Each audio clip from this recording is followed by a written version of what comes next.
right, as you came in, was a hall stand with a mirror, some coat pegs, and a place for umbrellas. On one of its flat surfaces stood the telephone. On the left was Milly's best room, with a bow window used only for visitors.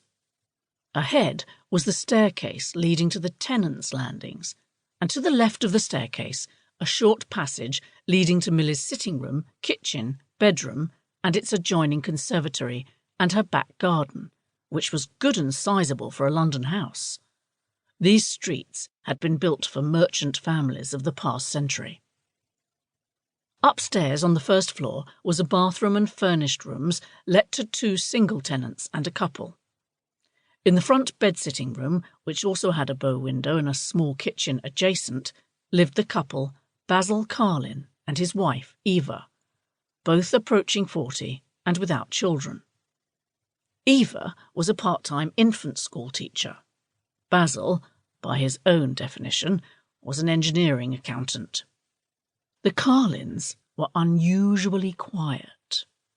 Once they were locked in their room, no sound ever issued, even after midnight when the natural noises of the house had ended for the day. Next door to the Carlins was a large bedroom looking out into the garden.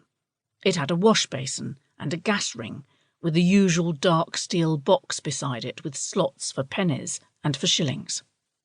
Here lived and worked Wanda, the Polish dressmaker, whose capacity for suffering verged on rapacity.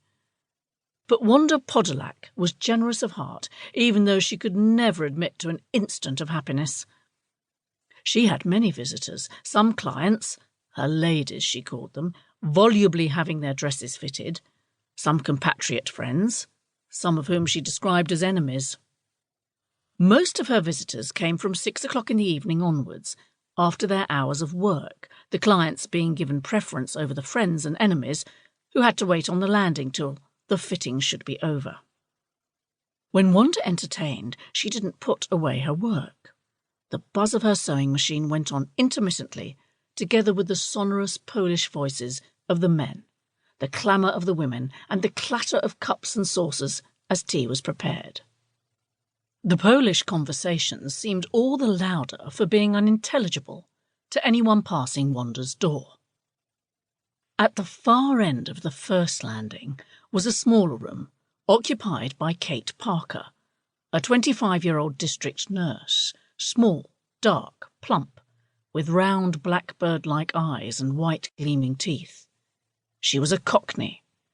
She seemed to give off vibrations of vigour, and certainly she had great courage. Kate was frequently out for the evening or away on a job, but on the few nights she was at home, she cleaned her room. She was very thorough and eager about her cleaning, indeed about everybody's house cleaning. When she entered anyone else's room for a cup of tea or to take their temperature, she would often say politely, "Your room's nice and clean?" If she failed to say this, it meant that your room wasn't clean. Kate detested germs, the work of the devil. So on the evenings when she was at home, she would haul her furniture out on the landing and scrub her linoleum with Dettol. The furniture, too, would have been scrubbed with disinfectant had it not been the landlady's property. Milly, long-suffering though she was, had objected to her table, chairs and bed being so much as wiped with a cloth impregnated with the stuff. It was enough, she said, that the house smelt of hospital after Kate's energetic cleaning. She gave Kate some lavender wax to clean her furniture with.